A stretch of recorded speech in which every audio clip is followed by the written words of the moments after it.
Volunteers లేకపోతే పెన్షన్లు ఆగిపోతాయి, వాలంటీర్స్ లేకపోతే పెన్షన్లు ఆగిపోతాయి అని భయపెట్టేశారు అందరూ. మీరు చెప్పండి ఎక్కడ ఆగినాయి? ఎక్కడ ఆగలేదు.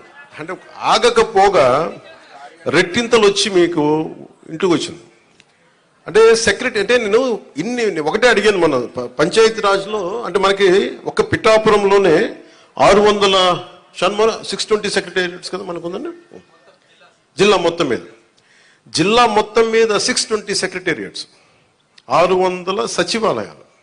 వీళ్ళందరూ ప్రభుత్వ ఉద్యోగులు. దాదాపు 6000 మంది పైచిలుక అధికారులు మనం టోటల్గా ప్రభుత్వ ఉద్యోగుల్ని మీ ఇంటికి వచ్చి మీకు డబ్బులు ఇస్తా ఉన్నారు. వాలంటీర్స్ లేకపోతే ఎక్కడ ఆగింది చెప్పండి ఈ రోజున పెన్షన్స్? ఆగో.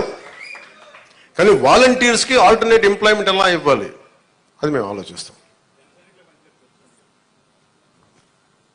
అలాగే 600 పిఠాపురంలో 120 సెక్రటేరియట్స్, ఒక్కొక్క సెక్రటేరియట్కి 10 మంది చొప్పున ఒక్కొక్క సెక్రటేరియట్కి.